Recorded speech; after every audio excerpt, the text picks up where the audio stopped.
myself. I think that's always a bonus and a positive, and I do appreciate just the fact y'all chosen to come to class in here. Come on through. I know that we're still all getting to know each other, and I'm going to be here with you until Wednesday. I think that I'll go ahead and head on back. I was thinking I may just leave on Wednesday night and drive all the way back to Northeast Arkansas. It's about a 3-hour trip. But yeah, he's like, no. He's like, no, that's a bad idea. But I've just already enjoyed being in here in Tupelo for these last 48 hours. And I told my wife, I think I'm just going to stay the night Wednesday and head on back on Thursday. I've really enjoyed getting to be here with you. I really have. And had the chance to go eat with some of the members and spend time talking and visiting on Saturday and then all day yesterday. Today I had lunch with some people from the congregation. And I just want to say that I'm just so happy that Carrie, Lenore are here with you. I've known them for about 10 years now, and I'm happy for them that they are here. I have no idea what the congregation was like. In Michigan, I'm sure it was a great place, but when you have friends, you always want those friends to be in a place that is a healthy, good, vibrant congregation, and I just continue to be impressed by what I see here at West Main here in Tupelo. So if you're here visiting and you're with maybe a sister congregation, and I know we do have, I've already met a few people that were not members here. My name is Michael. I preach at the Center Hill congregation in Paragould, Arkansas, which is not too far from here, just about 3 hours. If you've ever been to Jonesboro, it's only about 20 miles north of there. Raise your hand if you'd at least heard of Paragould before. Most of you, okay. Well, a lot of you have heard of Paragould, so it's not like a foreign country. And so I grew up in Fort Worth, Texas. So when I told people I was moving to Paragould, Arkansas, everybody was like, where? Alaska? I said, no, Arkansas. It's just the one next to us, guys. And so, anyway, but nobody where I grew up had ever heard of Paragould. So I always try to give you at least where we're from. My wife, Misty, she's back home, and we got a couple kids that are there. And so obviously when you're away from them, you just miss them. But I've learned that evidently there's a stomach bug going around my house, and guess who got to avoid that bug? So, so every time I call her and she's like, hey, hello, I'm like, oh, hey, hon, how are y'all? She's like, how are you? I'm like, oh, I'm just tired, this preaching down here. Are you okay? So I try my best. All right, I want to tell you exactly out of the gate where we're going, just so you'll have an idea. When they ask you what to say where, you just said home of the Razorbacks. No, we don't root for the Razorbacks. Not where we're from. We don't call the Hogs in my house. I'm just going to tell you, all you people who are Ole Miss and Bulldog fans, we don't call the Hogs in my house. So don't worry. You're not. I'm a Red Wolf fan, and so graduated from ASU. So I'm going to be rooting for the Red Wolves. So, but no, just to give you an idea of where we're heading. I just want you to know. We're coming out of COVID still, aren't we? Many churches are still trying to put things back together.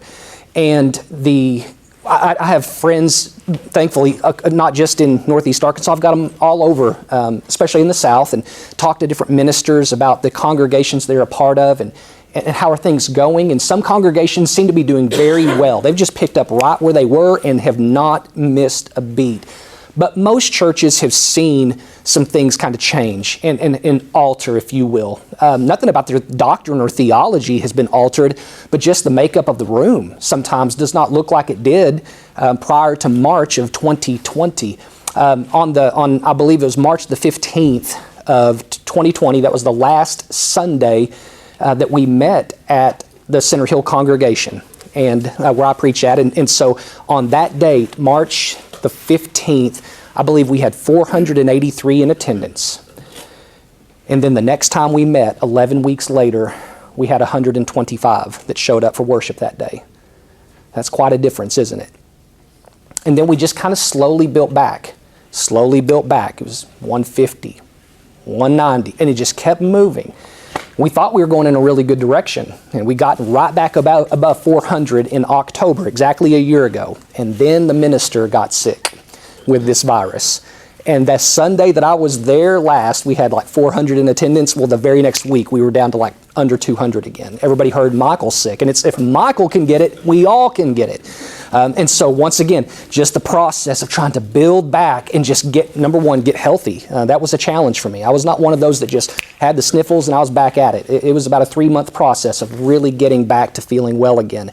And so because of that, people have had a lot of nervous tension, and churches have felt some anxiety through all of this. And so through all of this, what we've just tried to do is just continue to stay faithful to the mission of the gospel.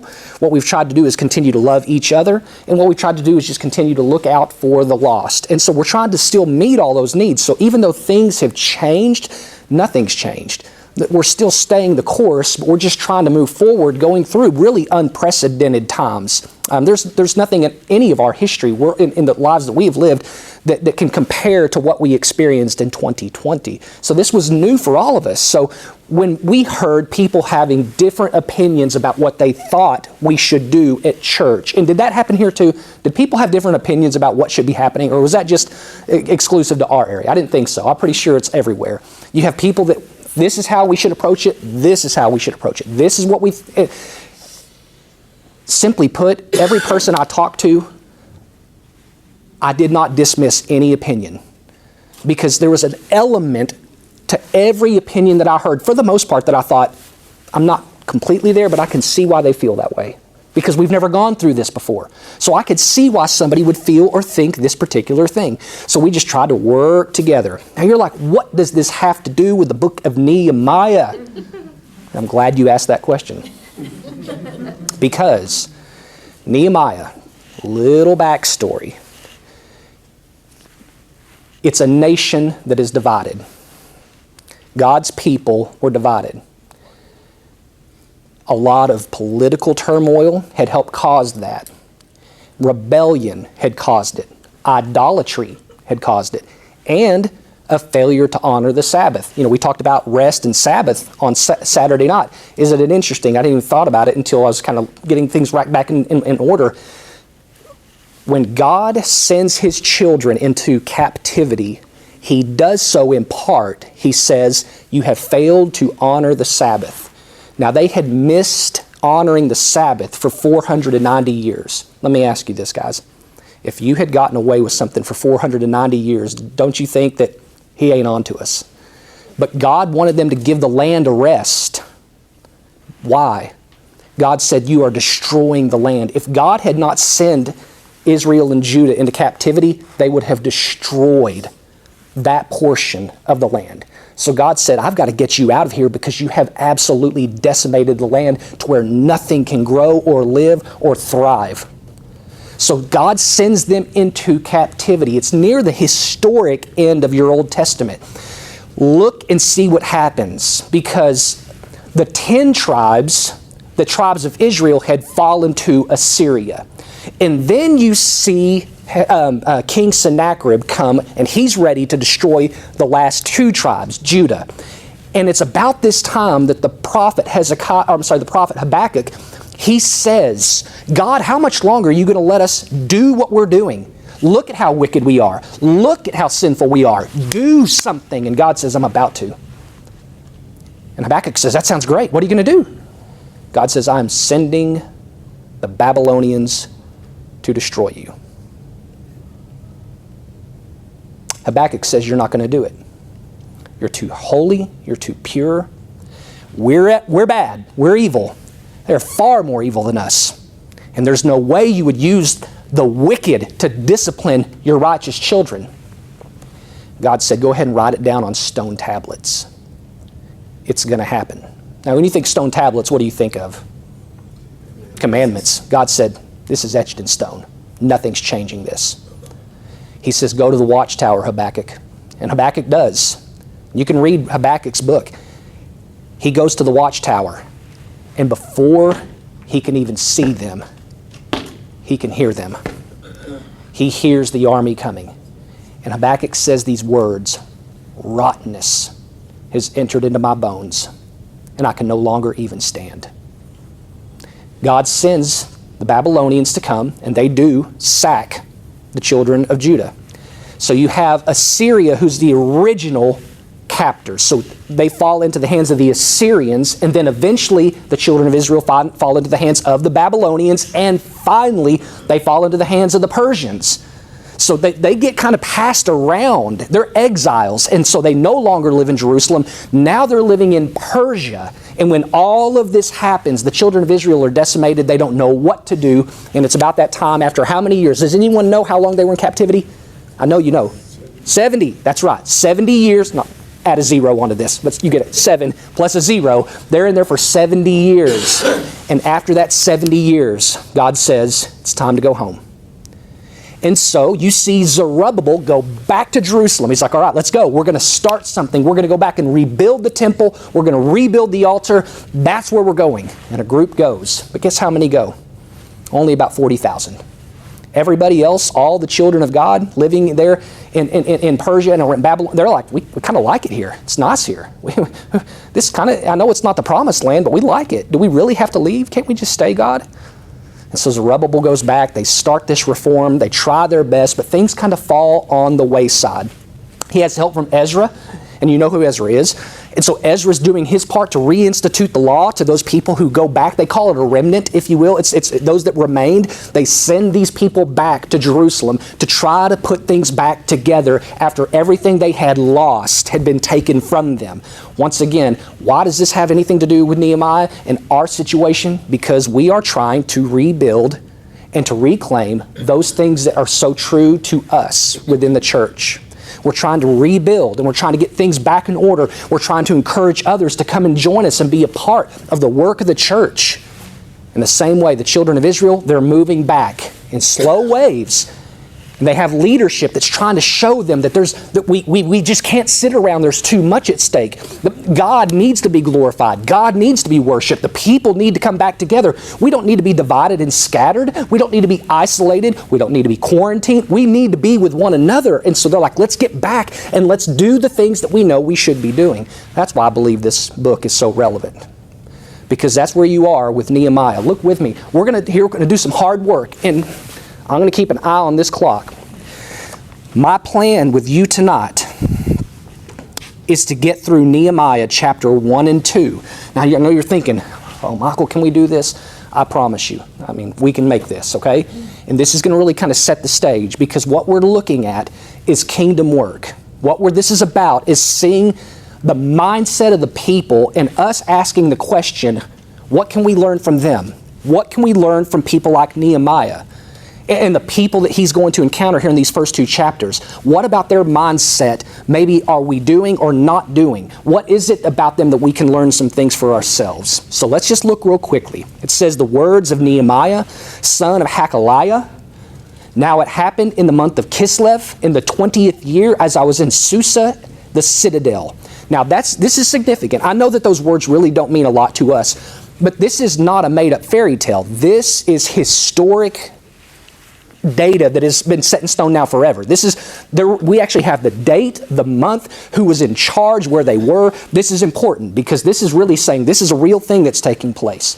And it says that Hananiah, one of my brothers, he came with certain men from Judah. And I asked them concerning the Jews who escaped, who had survived the exile, and concerning Jerusalem. Okay, so he wants to know. Nehemiah wants to know what's happened in Jerusalem. Nehemiah has lived his whole life here in Babylon, under captivity. And that's all he's ever known is captivity. And so he's like, well, what about Jerusalem? Didn't some of y'all go back? Some of our people went there.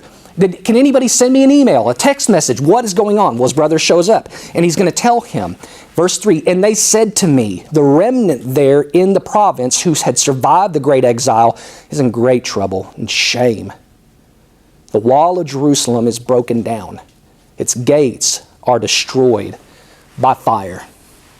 He's like, what's going on? Tell me. Someone, give me a report of Jerusalem. They said, well, we can give you a report of Jerusalem. It's awful. No gate, no city, walls. Things are bad. There's a psalm that I think is important for us to look at. Actually, it's in Proverbs. We'll go to Proverbs 25:28. Look with me real quickly, and then we'll come right back.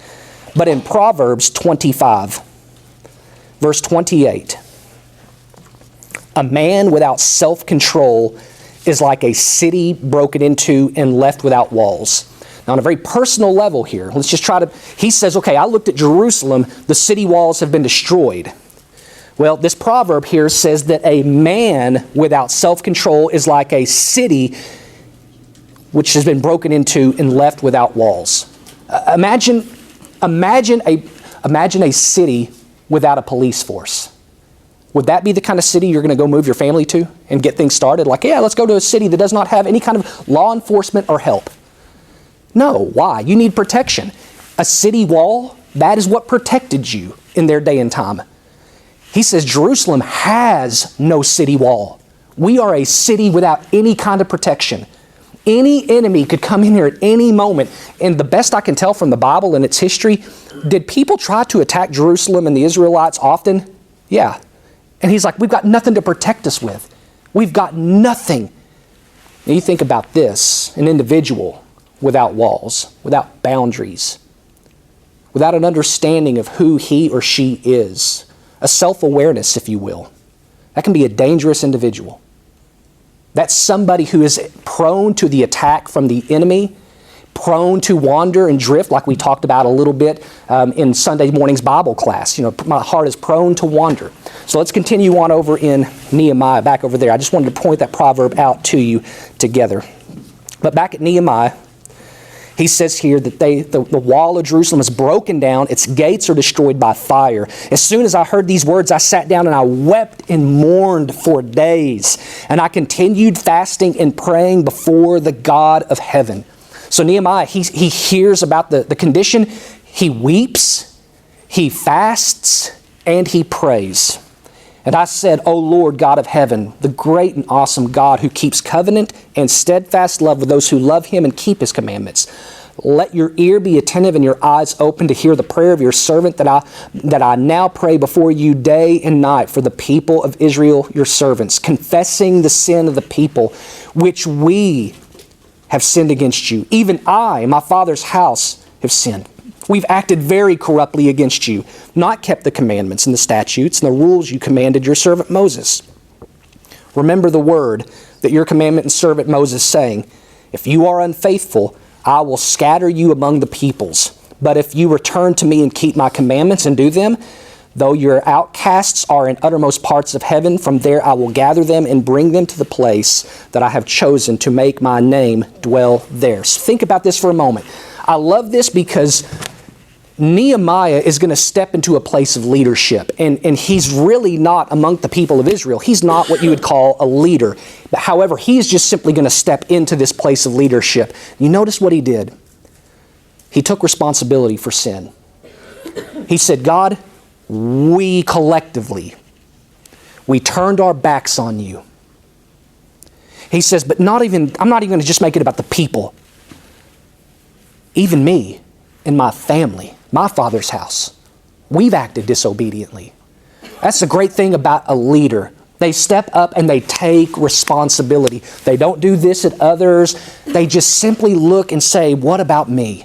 How am I doing in relationship to God? And Nehemiah steps right up to the plate and says, God, we have failed.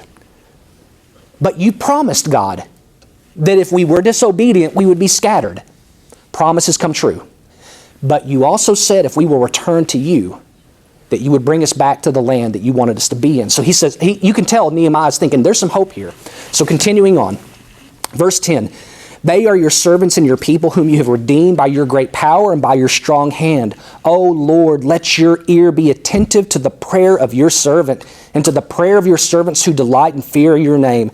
And give success to your servant today and grant him mercy in the sight of this man.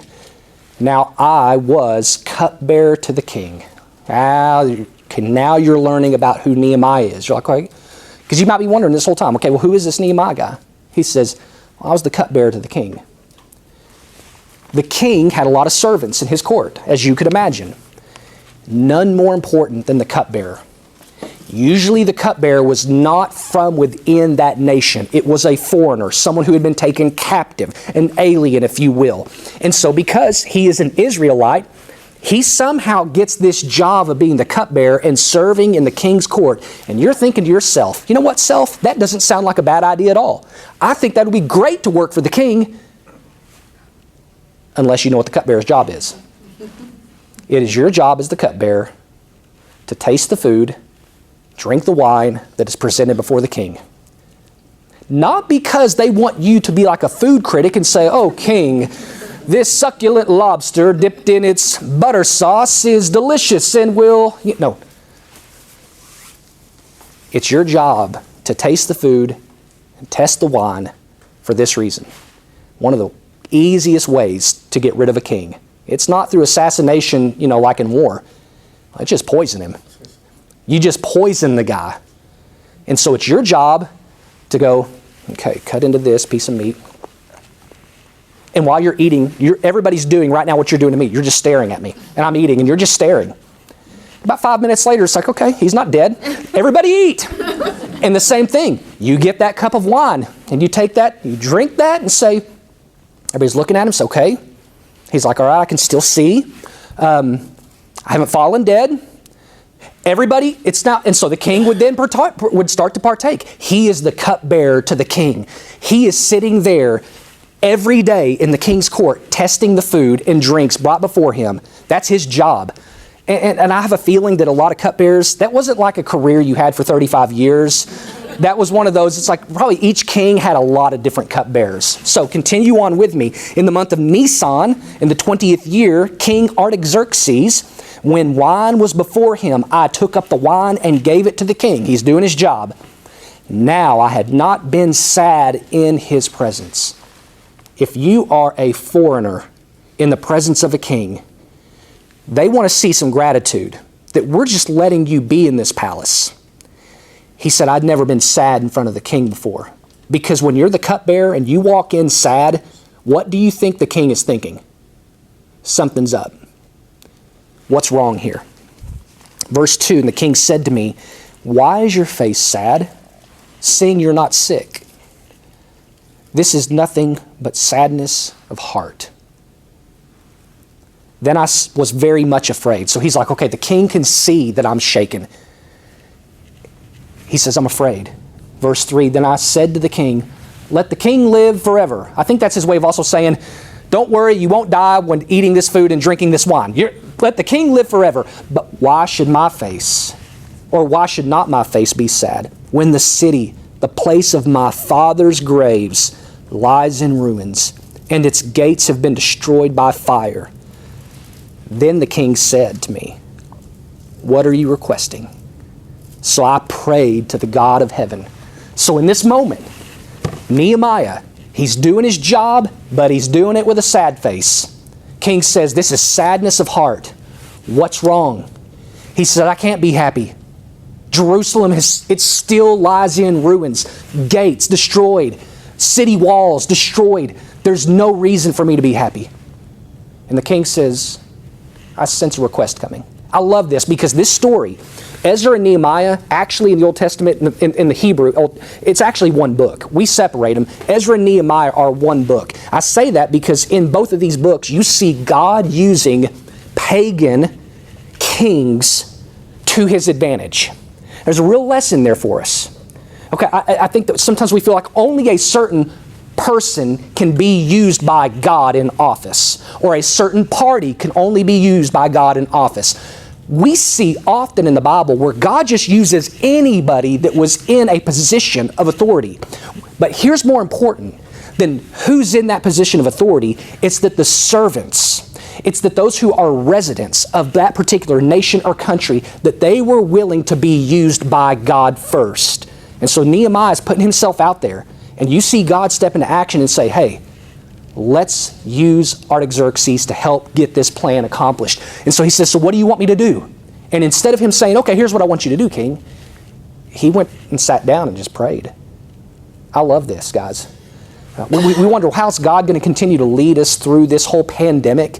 How are we going to build our churches back? Like, what do we need to do? Do we need to get some program, some new ministry, some new thing, new activity? Maybe the first thing we need to do is just sit down and pray and say, God, things are we're still struggling. We still miss people, or we've lost people. Guys, we just a month ago at Center Hill, we lost a very dear friend of ours, only 60 years old, to this dreaded virus. And we keep saying, well, what are we going to do to help? How about we just continue to just be like Nehemiah and sit down and spend some time in prayer with each other? That God would just help us through this and to give us wisdom and clarity in a very difficult situation. Now, this is what takes place next, verse 5. And I said to the king, well, if it pleases the king, if your servant has found favor in your sight, you send me to Judah, to the city of my father's graves, that I might rebuild it. I love this man. This guy, his heart is completely devoted to God. He says, this is not about me. This is not about my family. This is not about our house. This is about God. Send me back to Judah that I can help rebuild Judah. Continuing on verse 6, the king said to me, and the queen sitting beside him, how long will you be gone? When will you return? So it pleased the king to send me when I had given him a time. And I said to the king, if it pleases the king, let letters be given to me to the governors of the province beyond the river, that they may let me pass through until I come to Judah. And a letter to Asaph, the keeper of the king's forest, that he may give me timber to make beams for the gates, and fortress of the temple for the wall of the city, and for the house that I shall occupy. And the king granted me what I asked, for the good hand of my God was upon me. Whew. I mean, this guy, he is brazen, he is bold.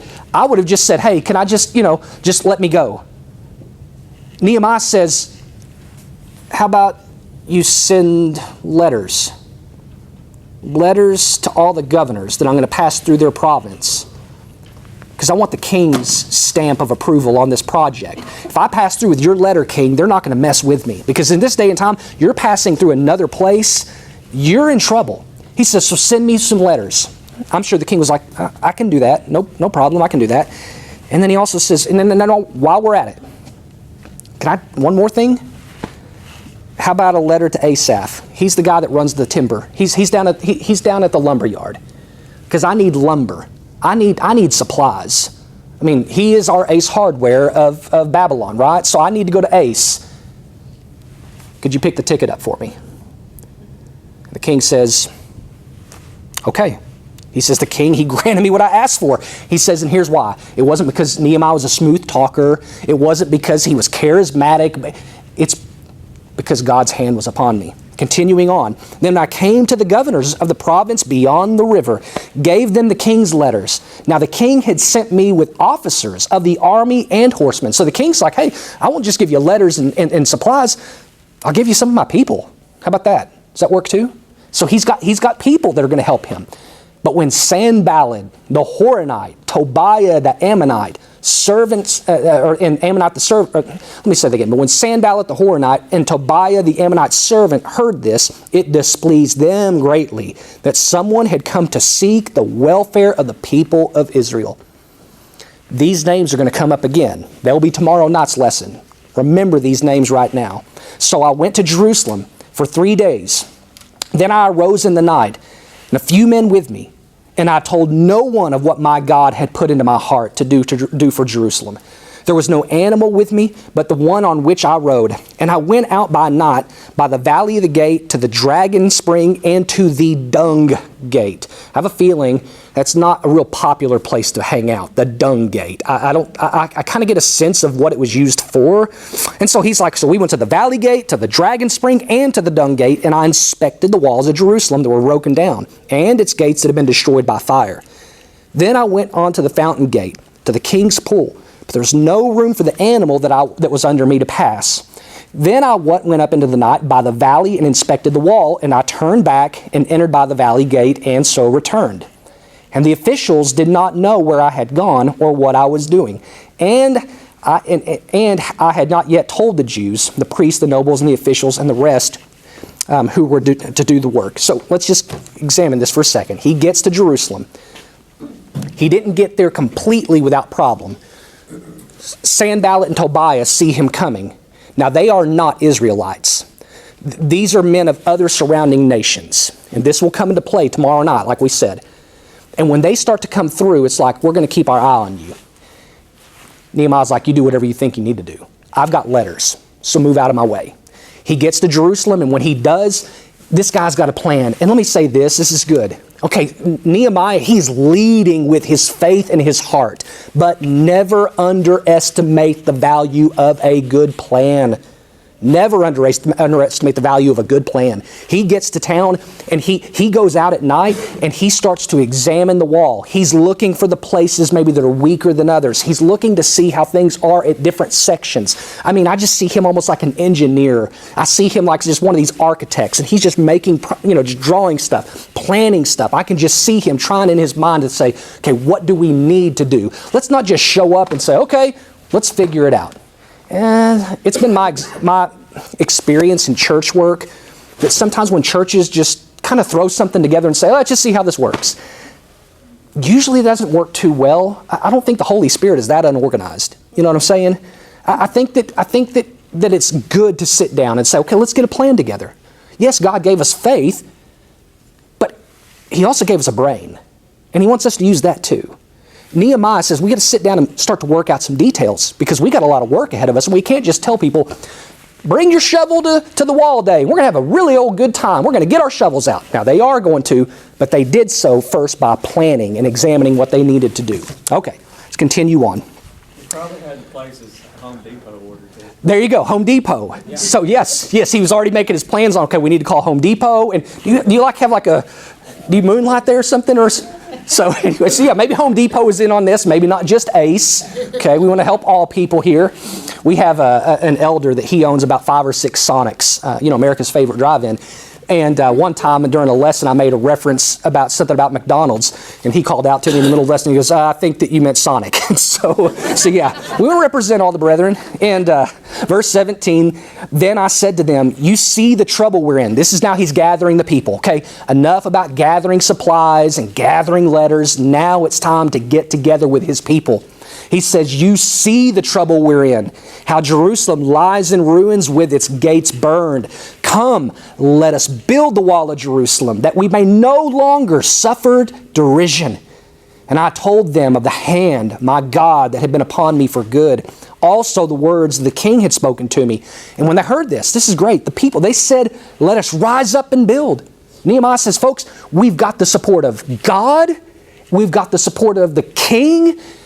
The governors are going to leave us alone. Things are looking great. And so it says the people are like, let's do it. Verse 19, but when Sanballat the Horonite, Tobiah the Ammonite, servant of Geshem the Arab, heard of it, they jeered at us, despised us, and said, what is this thing you are doing? Are you rebelling against the king? See, they're going to try to stir up a story. They're going to create this narrative. They're going to say, oh, we see what you're doing. This has nothing to do with you and your God. This has to do with you rebelling against the king. We know the history of Israel. We know how you are. We know what you do. You try to fight everybody around you. We see you're going to rebel against the king. Then I replied to them, love this boldness. The God of heaven will make us prosper. We, his servants, will arise and build. But you have no portion or right or claim in Jerusalem. That's what he says to the enemies of God. Now, you see kind of what he's doing. He's just trying to get everything lined up. What we'll see is we kind of wrap things up on our final night. We will see how this work really comes to its completion and how it's not just about a wall. It's not just about the gates. This is about God and his worship and his people being restored, being renewed, if you will, if I can use Carrie's word. Chapter 3. We don't have time to read it tonight because I've got 9 minutes left. But let me just for a moment help you understand chapter 3. The people get to work. You're thinking, okay, well, yeah, they're going to get all the strong men out. They're going to get all the Samsons and all the buff dudes and all the guys that really, they can lift up a bunch of the rocks and all the stuff from Home Depot. They're going to get all those guys and line up, right? No, not quite. Let me read to you real quickly from my trusty list. Let me tell you, if you look in chapter 3, these are the people who come to work. Regular old lay people. You're like, who do you mean? I mean you. You. You're going to be there. What's your name? Yeah, you did the Lord's Supper yesterday. What's your name? Andrew. Andrew. Guess what? Andrew, he's got a new job. Do you have a job right now, Andrew? I'm assuming you do. Where do you work at? I'm a pharmacist. He's a pharmacist. Guess what? He's a wall builder that's going to moonlight as a pharmacist in his spare time now. We've got work for him, okay? And that's just the way it's going to work. All right? What is your name? I met you yesterday. Shirley. That's her name or your name? I'm Shirley. You're Shirley. Okay, and what's your name? Peggy. Peggy and Shirley, congratulations. You've just been hired. Now, I don't have any pay to give you, but you're also going to be wall workers. Your full-time jobs have been taking care of these two men. Well, now you now have new jobs. You're going to help take care of these walls with us, and they're going to be there too. Don't worry, we're going to put them to work too. Okay, everybody, so laymen and lay women, they are going to be there to do this work. The residents of Jerusalem as well as the outsiders. Not just people living in Jerusalem. If you look in chapter 3, it says people from Jericho and people from this place. And they start saying, hey, so you guys, y'all live... Ma'am, what's your name right here? Back in the red shirt. Jill. Jill? And is this your husband right here? What's your name? Chris. Jill and Chris, they live in Jericho. Guess what? You know Jericho, right? Joshua fought the bottom, and the walls came tumbling down. They live in Jericho. But they're now going to come help us with our wall. They've got a job to do. So we're not just going to use the people of Jerusalem. We're using this family. What's their last name? We're using the Coxes. They're coming all the way from Jericho to help us with our wall. Not only them, the nobles. The people that live high on the horse. I would say high on the hog, but we're talking about Israelites. They don't live high on the hog.